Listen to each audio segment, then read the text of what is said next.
Vamos rápidamente a ubicarnos en el capítulo 5 de la Eucaristía, para luego continuar donde habíamos dejado.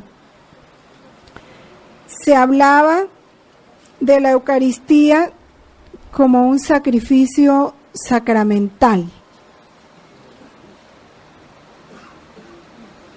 Estoy haciendo un recuento en el numeral 1356.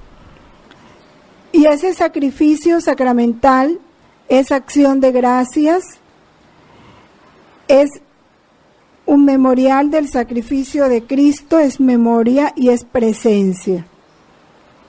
Cuando hablábamos de la acción de gracias, decíamos que en la Eucaristía se recogía todo la creación, ¿no? Y se le daba al Padre en Cristo todo un homenaje de acción de gracias y de alabanza por su obra creadora. Al mismo tiempo, en la Eucaristía, Cristo reúne en sí toda la creación y en Cristo toda la creación, y con ella todos nosotros le damos al Padre gloria y alabanza. Ese fue el primer punto de acción de gracias. Luego viene la Eucaristía como sacrificio sacramental que hace memoria.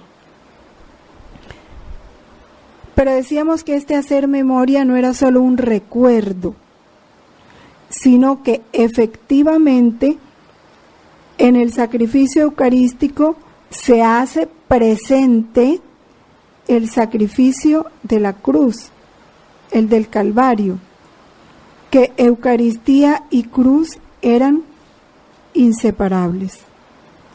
Es otra de las ideas, y que en ese sacrificio, en ese sacrificio memorial de la pasión de Cristo, se unía toda la Iglesia, y que estaba presente la Iglesia triunfante, la Iglesia militante y la Iglesia purgante, con la presencia especialísima de la Santísima Virgen María. Ahí quedamos, ¿no? En el numeral 1370.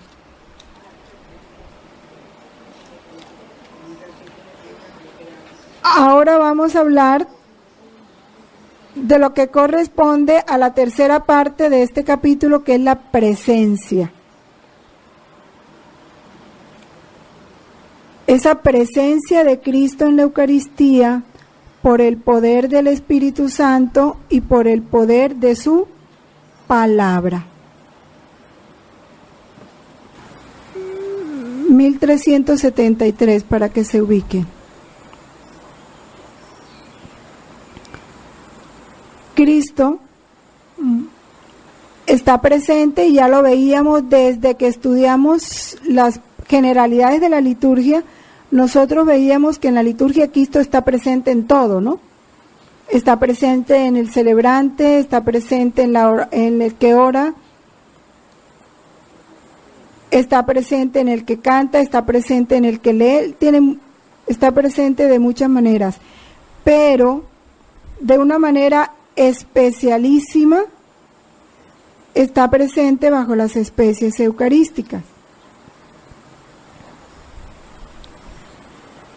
Hablamos de una presencia especialísima o singular, o sea, porque en la Eucaristía Jesús está presente todo él entero, verdadera y realmente. Es una presencia substancial. ¿Por qué sustancial?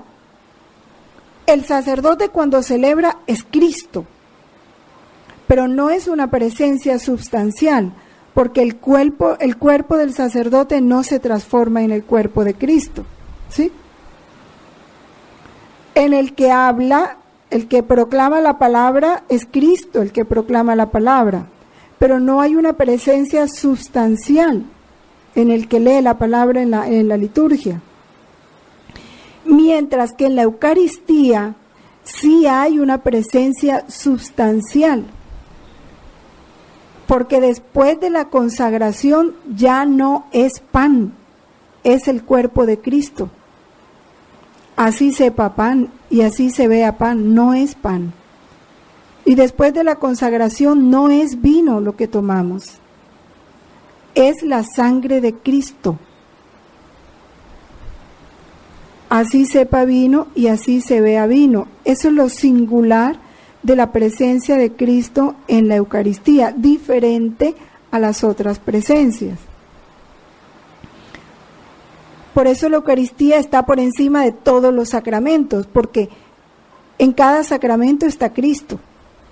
Él es el que bautiza, Él es el que confirma, Él es el que perdona, pero no hay una presencia sustancial. En la Eucaristía, sí. Por eso el sacramento de la Eucaristía está por encima de todos los sacramentos, y la Eucaristía es como la perfección de esa vida espiritual y es el fin.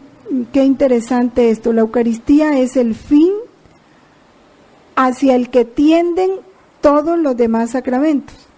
O sea, todos los sacramentos tienen como fin la Eucaristía. ¿Pero por qué? Porque el fin de los sacramentos es transformarnos en Cristo. Y la Eucaristía es Cristo. Y nosotros tenemos que llegar a ser una Eucaristía viva. Por eso la Eucaristía es como el culmen, ¿no?, de todos los sacramentos, pero en ese sentido, que la Eucaristía tiene que encarnarse en nosotros. Tenemos que hacernos Eucaristías vivas. Ese es el fin de los sacramentos, nuestra transformación en Cristo. Y la Eucaristía igualmente nos lleva a esa transformación en Cristo.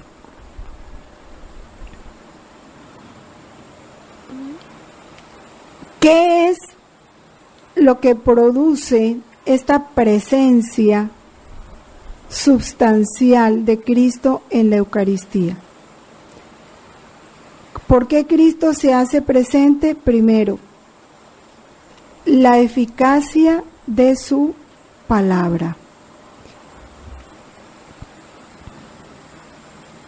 Este es mi cuerpo, es la palabra de Cristo, por eso esas palabras no se cambian,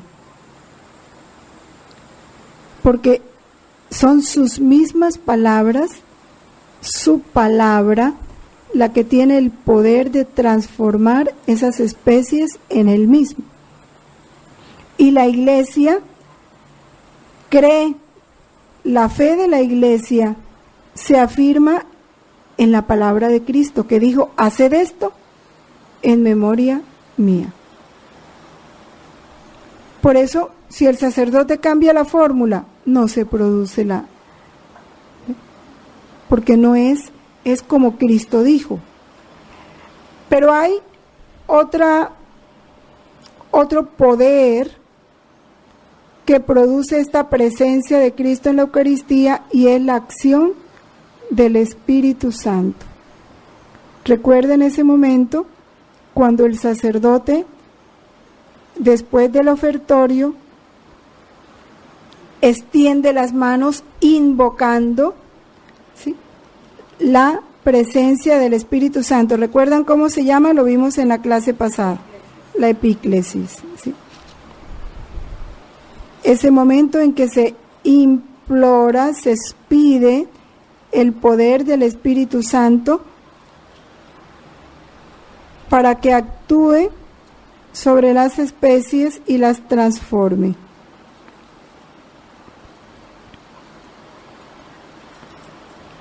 El numeral 1353 nos habla de eso. La Iglesia pide al Padre que envíe su Espíritu sobre el pan y el vino para que se conviertan por su poder en el cuerpo y la sangre de Jesucristo.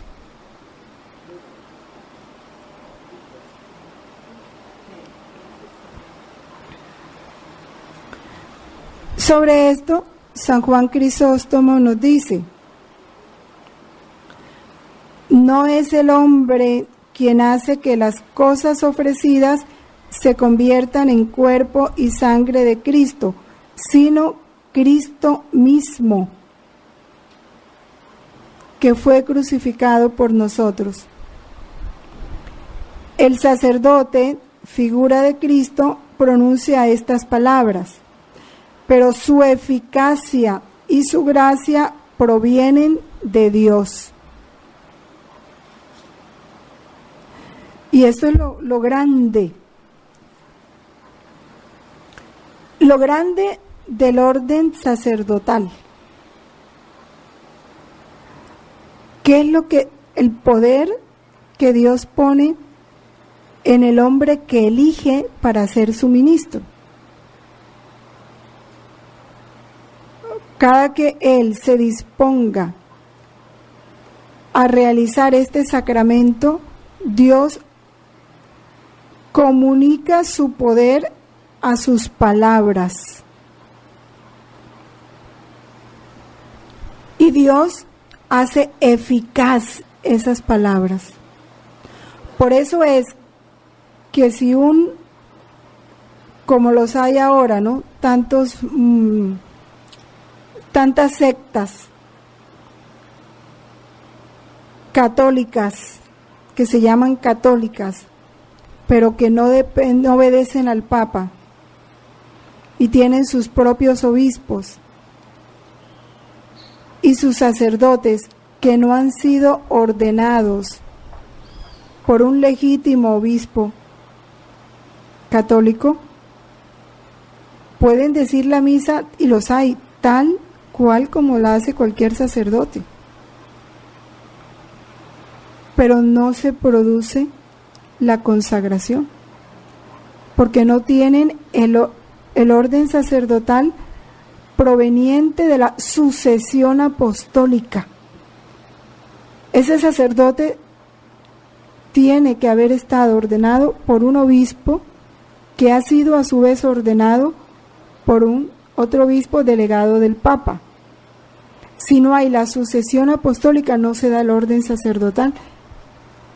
Y así todo esté perfecto, todos los ritos, las palabras, las oraciones, lo diga como es, no hay el sacrificio eucarístico.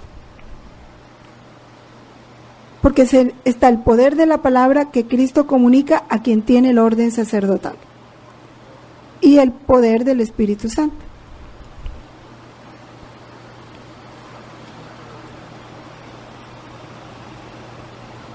San Ambrosio continúa, dice: estemos bien persuadidos de que esto no es, estamos en el 1375, o que la naturaleza ha producido, sino lo que la bendición ha consagrado, y de que la fuerza de la bendición supera a la de la naturaleza, porque por la bendición la naturaleza misma resulta cambiada. La palabra de Cristo, que pudo hacer de la nada lo que no existía, no podrá cambiar las cosas existentes en lo que no eran todavía, porque no es menos dar a las cosas su naturaleza primera que cambiársela. Y decía, es tan grande el poder del sacerdote, o el orden sacerdotal, que miren, así el sacerdote esté en pecado mortal. Así el sacerdote no esté viviendo la santidad de su misión, Cristo no le retira el poder ni la gracia que le confiere de, a través de su palabra, Cristo con su eficacia y su poder transformar el pan y el vino. Lo hace. ¿Pero por qué lo hace? En virtud de todos aquellos que llegan, porque el orden sacerdotal, ese sacramento va en razón del servicio que debe prestar al pueblo de Dios. ¿Por qué Dios nos retira el poder? Porque es como si nos retirara el servicio. Lo hace en razón de todo el pueblo de Dios que está ahí presente y que ha venido a unirse a Cristo en ese sacrificio y a comulgar, a unirse a Cristo en el pan y en el vino. Entonces, en razón del pueblo, Dios no le retira al sacerdote pese al estado de su alma, lo deja. Y eso nos tiene nosotros que llevar a una convicción de no evadir una misa porque la está celebrando un padre que yo lo he visto que tiene una mujer. Eso no importa. Igual vale la misa para ti. Eso no te va a afectar en nada. Por el contrario, ofrécela por él mismo. Cualquiera sea la condición en que se encuentre el sacerdote, la eficacia de la palabra de Cristo se mantiene y el poder del Espíritu Santo no deja de actuar.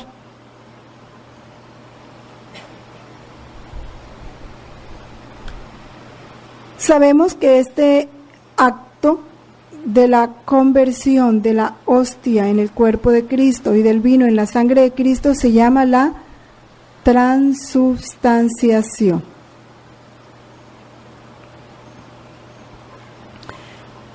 ¿En qué momento se da la transubstanciación? ¿En qué momento se inicia esa presencia de Cristo en la Eucaristía? En el momento de la consagración. En el momento en que el sacerdote sobre la hostia pronuncia las palabras. Cuando se eleva la hostia, ya está Cristo. Por eso lo adoramos. Y es una irreverencia quedar separado. Porque es que es el mismo Dios que se hace presente. Y nosotros somos sus criaturas. Él es nuestro dueño. Y cuando se canta el himno nacional nos ponemos de pies y en posición firme. Cuando entra un personaje importante nos ponemos de pie, ahora Dios mismo. ¿Cómo no nos vamos a arrodillar en acto de adoración?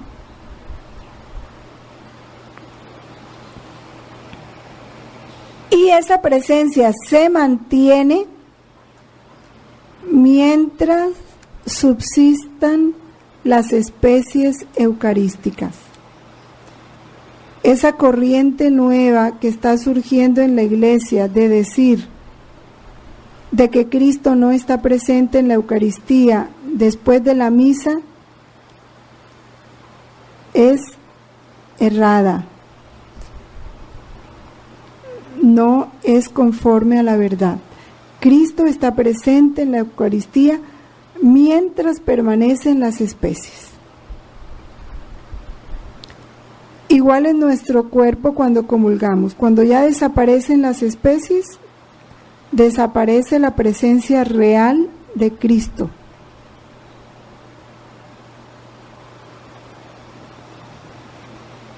Cuando las especies se deterioran por el tiempo,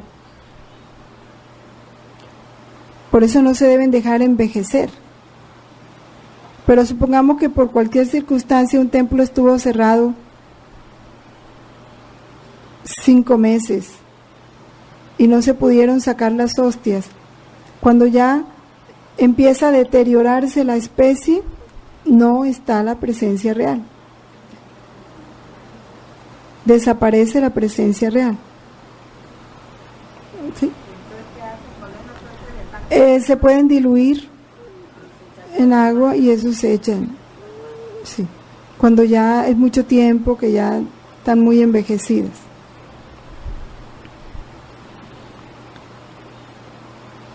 Ya lo sabemos, eso nos lo enseñan desde la primera comunión, que Cristo está todo entero, en cada hostia y en cada parte de la hostia, en cada fracción, todo entero. Cuerpo, sangre, alma y divinidad. Ojalá no nos acostumbremos a esa presencia. Porque cuando uno se acostumbra a algo, entra la rutina y la superficialidad. Esforcémonos por prepararnos debidamente y después de la comunión saber a quién tenemos con nosotros.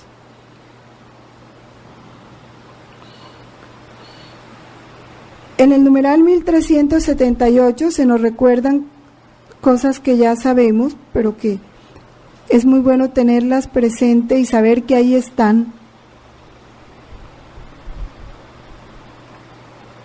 Habla del culto, o sea, ¿cuál es el culto que tenemos que rendir a la Eucaristía? En la misa expresamos nuestra fe en la presencia real de Cristo, bajo las especies de pan y vino, arrodillándonos. Fíjense, expresamos nuestra fe. Si realmente yo creo que el que está presente es Dios, yo no vacilo en arrodillarme. Tú ves que viene un sacerdote con el viático. Tenemos que no nos dé pena, arrodillémonos. Llega a tu casa, arrodíllate y adora a ese Jesús. Lo ves que por la calle se baja de una camioneta a darle el Santísimo a un enfermo y tú tienes que detenerte para dejarlo pasar, arrodíllate. Si no puedes hacerlo, por lo menos haz una inclinación profunda, pero si puedes arrodillarte, arrodíllate sin ningún respeto humano. Es Dios mismo que está pasando. Eso se ha perdido mucho. Pero es expresión de nuestra fe. Es una manera de vivir la fe. Hacer el acto de adoración, más que externamente, internamente. Este culto también la Iglesia lo ha prolongado haciendo la reserva del Santísimo en el sagrario y manteniendo con sumo cuidado las hostias consagradas. Por eso tienen que estar seguras, en un sitio seguro para no exponerlas a la profanación. Por eso los sagrarios tienen que estar en un lugar especial, estar muy bien hechos, cuidar de que no se deterioren con facilidad, tenerlos con llave. No debe tener acceso al sagrario todo mundo, sino la persona indicada para ello. Porque es que no estamos tratando con pan, estamos tratando con Cristo. El cuerpo y la sangre de Cristo es lo que está ahí. La exposición del Santísimo en la custodia es otra forma de rendir culto a la presencia de Cristo en la Eucaristía. Y llevándolo en procesión, muy especialmente la fiesta señalada por la Iglesia para este culto, que es la del Corpus Christi.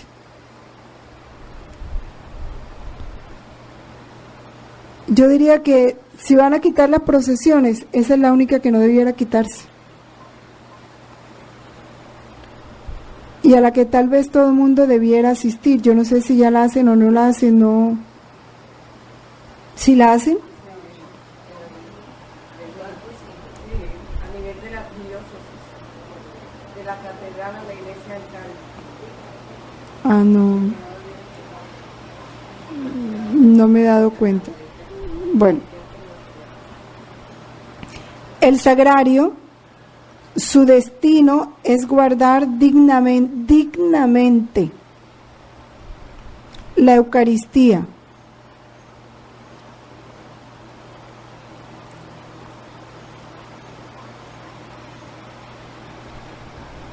Para que pueda ser llevada a los enfermos y a los ausentes fuera de la misa.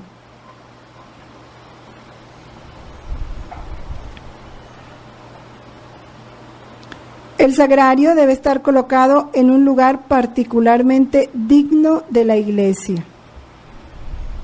Debe estar construido de tal manera que subraye y manifieste la verdad de la presencia real de Cristo en el Santo Sacramento.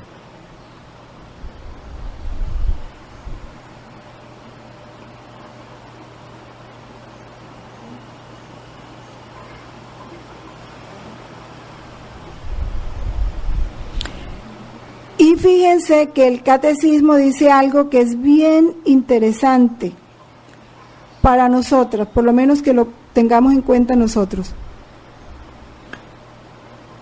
En el 1379 dice: por la profundización de la fe en la presencia real de Cristo en su Eucaristía, profundización de la fe. O sea, gracias a que se ha profundizado en la fe en la Eucaristía, la Iglesia tomó conciencia del sentido de adoración silenciosa del Señor presente bajo las especies eucarísticas. Adoración silenciosa, ¿cómo es de necesaria? Y es que cuesta mucho cuando se expone el Santísimo en las parroquias que haya un rato de silencio. Como que parece que si no están a toda hora, rece y rece y rece y rece y rece, no hay adoración. Eso es bueno, cultivarlo a nivel personal y difundirlo lo más que se pueda. Y a eso es lo que el Padre ha querido invitarnos cuando dice: propónganse primero 5 minutos de estar frente a Dios, sin un libro, sin un rosario, sin un libro para leer, sin un rosario para leer, sin nada, Dios y tú, para ir aprendiendo esa adoración silenciosa ante Él. Y velo aumentando 10 minutos, 15 minutos, hasta que seamos capaces de estarnos 1 hora, escuchándolo, sintiendo su presencia. Porque en la tierra jamás alcanzaremos a apreciar la grandeza del amor de Cristo, que quiso quedarse ahí para estar a nuestro servicio. Porque ¿para qué está Jesús en el sagrario? ¿A favor de quién? De nosotros. Para que lo encontráramos siempre. Para que tuviéramos el memorial del amor con que nos ha amado hasta el fin. Eso es lo que nos dice Jesús en la Eucaristía. Estoy aquí para que nunca te olvides de cuánto te he amado, te amo y te amaré.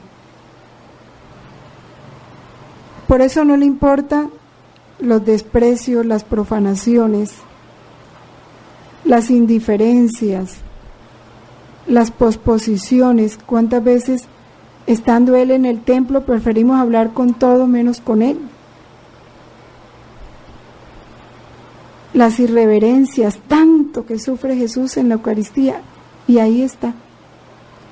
Es un lenguaje mudo, un te amo silencioso y constante de Él para nosotros. El Papa Juan Pablo II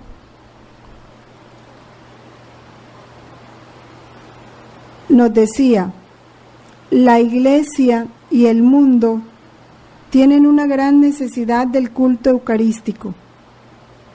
Jesús nos espera en este sacramento del amor. No escatimemos tiempo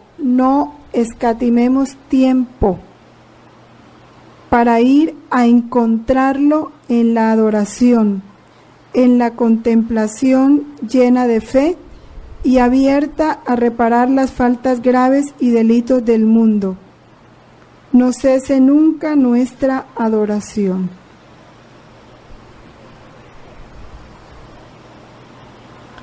Por eso digo, no nos acostumbremos a su presencia en la Eucaristía. Tengámoslo presente. En muchos países, no sé, aquí en Barranquilla no lo he oído, ya se está estableciendo la adoración perpetua. Y hacen una capilla especial que permanece abierta día y noche, con turnos de adoración. Y hay gente que trabaja y sale a la 1 de la mañana a cumplir su turno de adoración. 2 de la mañana, 3 de la mañana, es bello.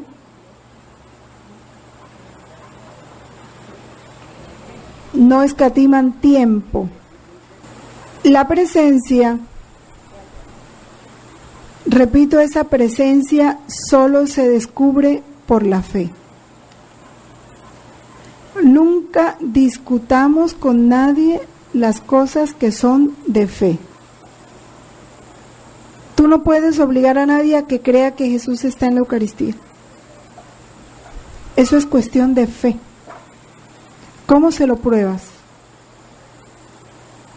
Jesús se ha tratado de probarlo, son todos los milagros eucarísticos. Pero para el que no quiere creer, dijéramos, todo argumento es insuficiente. Entonces no discutamos eso, porque eso solo se conoce por la fe.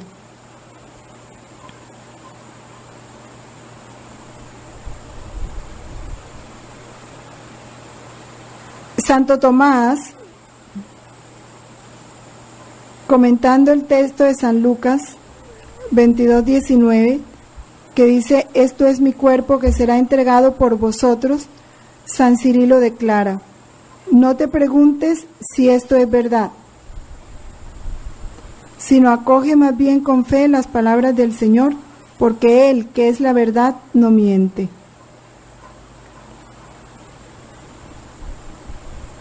Cristo dice: este es mi cuerpo, ese es su cuerpo. Creerlo y basta. Nos trae el catecismo el texto de el canto Adoro te devote, para que en español y en latín, ahí queda para la meditación.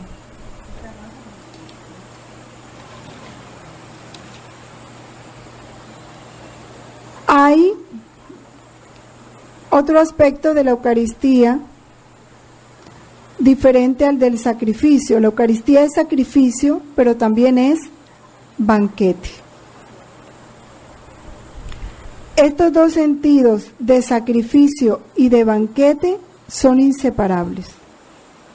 No es que unas veces es sacrificio y otras veces es banquete, no. La misa siempre es sacrificio y banquete. Igual la presencia de Jesús en la Eucaristía, en el sagrario, igual es sacrificio y banquete. Porque ahí en la hostia, Jesús se ofrece permanentemente al Padre por toda la humanidad. Y si hemos meditado bien las horas de la pasión, recordamos cómo se nos dice, ¿no? Su presencia en la Eucaristía. Ahí nuevamente es coronado de espinas. y Él se deja coronar. Y vuelve a repetir su pasión. Cada mal pensamiento es una espina que le entierra. Y Él vuelve a ofrecer esos dolores por las mismas intenciones que lo ofreció en la pasión. Cada que se llega con posturas indecentes, con modas indecentes, Él vuelve a sufrir la flagelación y la vuelve a ofrecer. Así que en la Eucaristía el sacrificio es permanente, continuo, lo dicen las alabanzas. Y de igual manera, este aspecto de banquete es igualmente continuo. Porque en el sagrario, en la misa, Él se nos da en comunión, pero en el sagrario ahí está servido. Es un pan servido permanentemente. Si quieres el alimento de su fuerza, te lo da. Si quieres llegar a buscar a Él consuelo, te das consuelo. Si Él lo dice, ahí estoy, y cada uno va a recibir lo que viene a buscar de mí.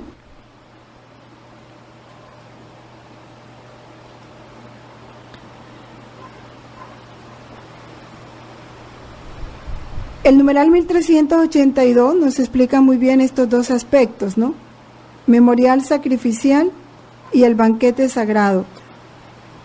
Y dice algo bien importante: la celebración del sacrificio eucarístico está totalmente orientada hacia la unión íntima de los fieles con Cristo por medio de la comunión.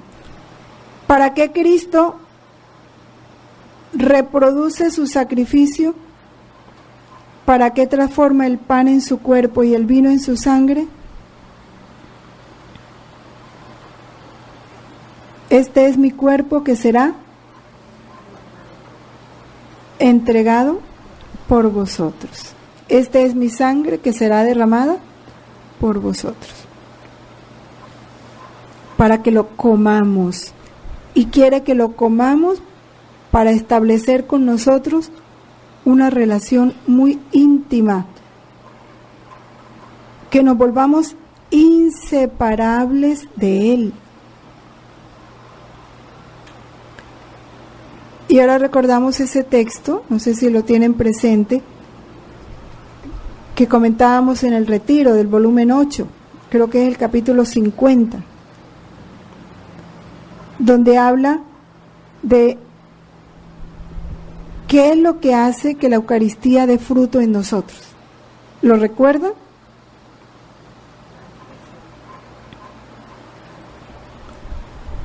Bueno, ya cuando terminemos lo vamos a leer.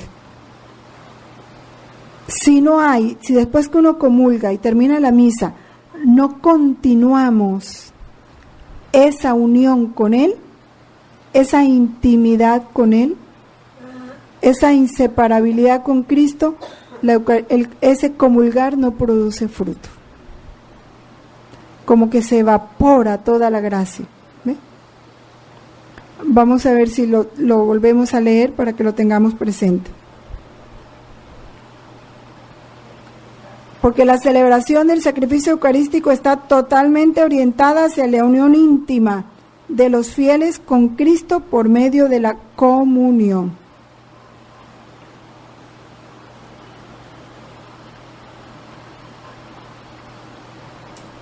El altar,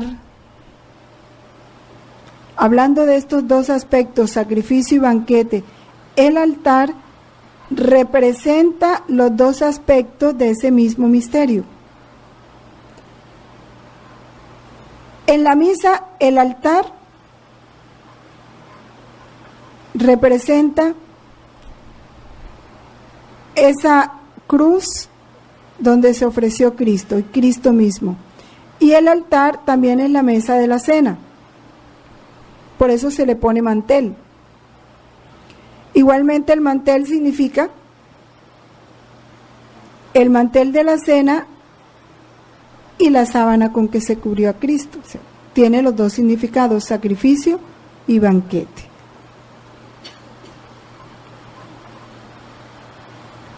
El altar cristiano es el símbolo de Cristo mismo, presente en medio de la asamblea de sus fieles, a la vez como la víctima ofrecida por nuestra reconciliación en la cruz y como alimento celestial que se nos da. Porque en la última cena hubo cordero, pero ese cordero era precisamente un anticipo, un anuncio del Cordero de Dios que quita el pecado del mundo, que se iba a sacrificar a sí mismo para dársenos en alimento, como el Cordero en la Pascua de los judíos. Dice San Ambrosio: el altar representa el cuerpo de Cristo y el cuerpo de Cristo está sobre el altar. La liturgia expresa esta unidad del sacrificio y de la comunión en numerosas oraciones.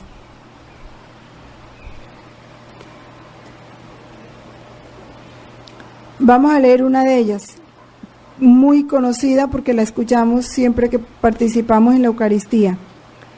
Te pedimos humildemente, Dios Todopoderoso, que esta ofrenda sea llevada a tu presencia hasta el altar del cielo, por manos de tu ángel, para que cuantos recibimos el cuerpo y la sangre de tu Hijo, al participar aquí de este altar, seamos colmados de gracia y bendición.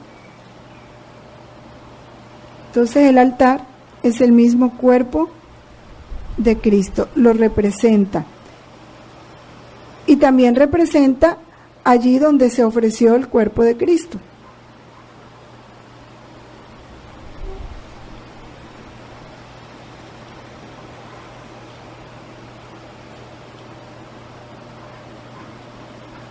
Vamos entonces ya a entrar a hablar más profundamente de ese momento de la comunión.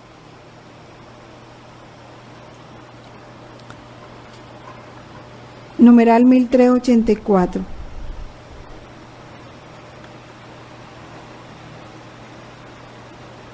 Jesús nos hace en el Evangelio de San Juan, en el capítulo 6, en el versículo 53, una invitación urgente. Urgente. ¿Qué es lo urgente? Lo que no da espera. Lo urgente no da espera. No hay que dejarlo para después. Lo urgente es ya. Y Jesús nos hace una invitación urgente a recibirle en el sacramento de la Eucaristía. En verdad os digo, si no coméis la carne del Hijo del Hombre y no bebéis su sangre, no tendréis vida en vosotros. Y es claro, no tendréis vida. ¿Y qué es no tener vida? Estar muerto. El que no comulga está muerto. Es un cadáver, no tiene vida. Son palabras muy claras que no dan cabida a otra interpretación porque no la tienen. Así desde que sea cristiano, católico, no hablo de los musulmanes, de los que no conocen esta doctrina, porque a ellos no. Pero el que sea católico, si no comulga, así haga buenas obras, así rece todos los rosarios que quiera, si no comulga, está muerto. Lo dice la palabra de Dios. ¿sí? No hay discusión aquí. Para responder a esta invitación urgente, debemos prepararnos con sumo cuidado, con sumo respeto. ¿Cuánto tiempo empleamos en prepararnos para una fiesta, para un momento especial, el grado de un hijo, el matrimonio de una hija? Ahora, cuando es la visita del mismo Dios a nuestro ser, viene a hacerse uno con nosotros. Por eso San Pablo, en la carta a los Corintios, habla muy serio de esta preparación y dice: quien coma el pan o beba el cáliz del Señor indignamente, será reo del cuerpo y de la sangre del Señor.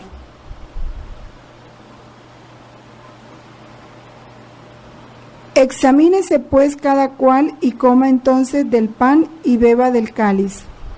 Pues quien come y bebe sin discernir el cuerpo, come y bebe su propio castigo.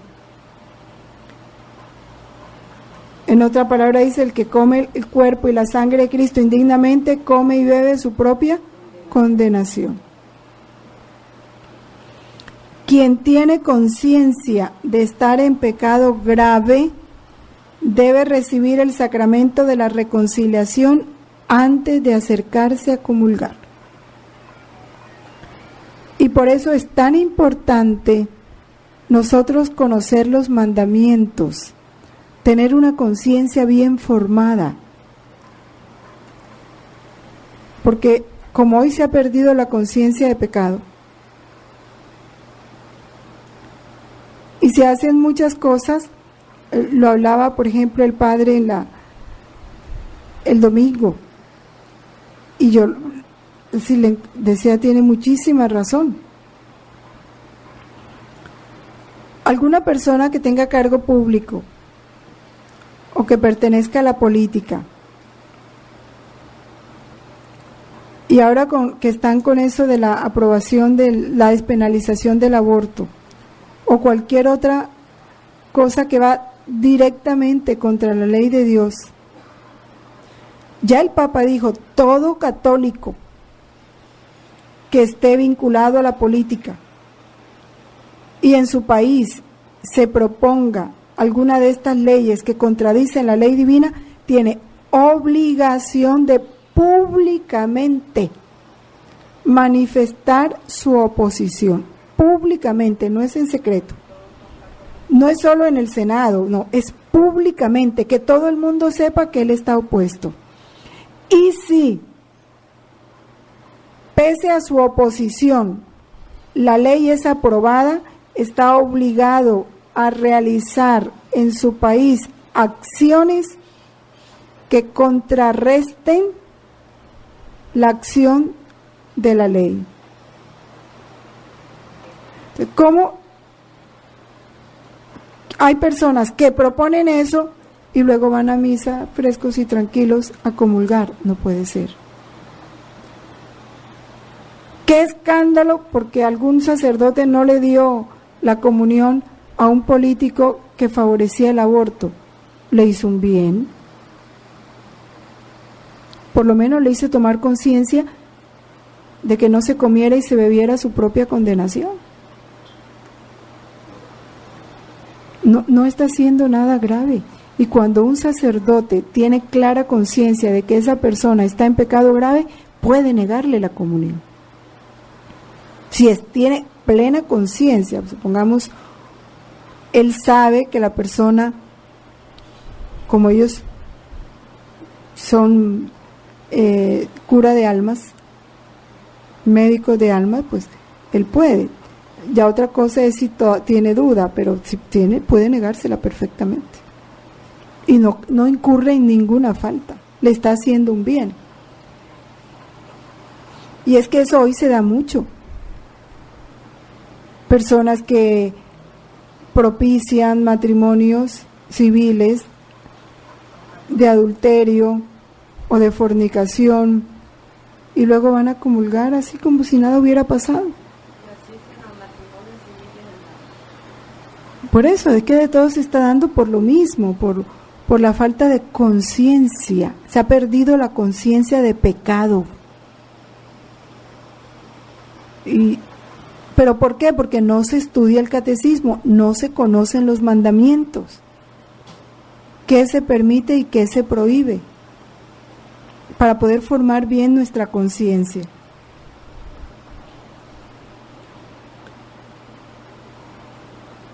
Ante la grandeza de este sacramento, el fiel solo puede repetir humildemente: Señor, no soy digno de que entres en mi casa.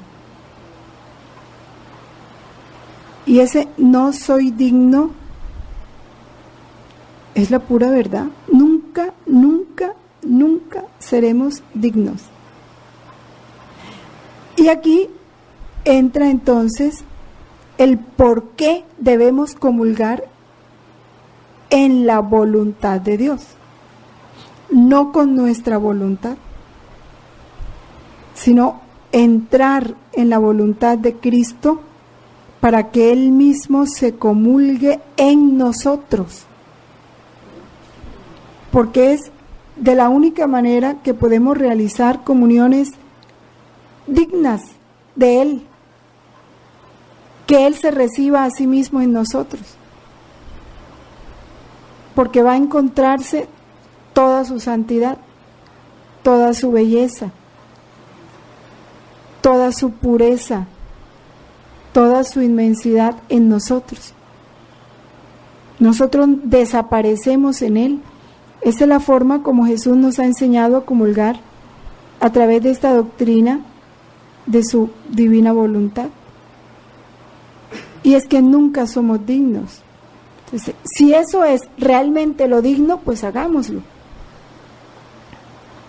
En el volumen 11 hay muchos capítulos que nos hablan de Jesús enseñándonos cómo debemos comulgar. Pero es para que se dé esto.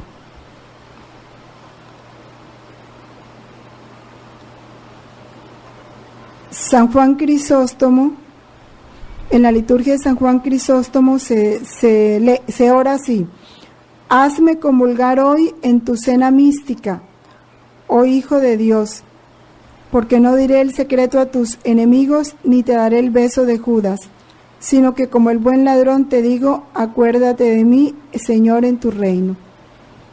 Pero ya Dios nos ha dado algo más, que es comulgar en su voluntad. Entonces démosle, nos dio más, ¿para qué? Para que le demos más. Entonces démosle eso que Él mismo nos ha dado.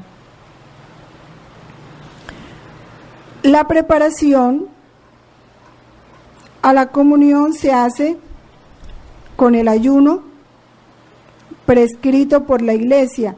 El ayuno prescrito por la Iglesia es 1 hora antes. La Iglesia nos está dando lo mínimo. Antes era desde la víspera. Bueno. La actitud corporal, la forma de vestir, los gestos al acercarnos al comulgar, sin precipitación, sin distracción, todo eso habla de una digna preparación para recibir un sacramento tan grande. Sabiendo que es una invitación urgente y que el fin de la Eucaristía, de la misa, es la comunión con Cristo, pues no se justifica una misa en la que uno no comulgue, ¿sí? El que va a misa es para comulgar. Comulguen cuando participan en la misa.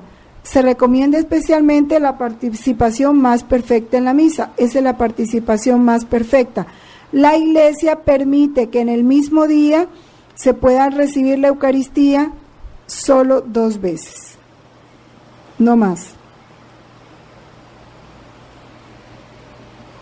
Bueno, entonces vamos a dejar allí para que se tome Tomemos un descanso y regresamos.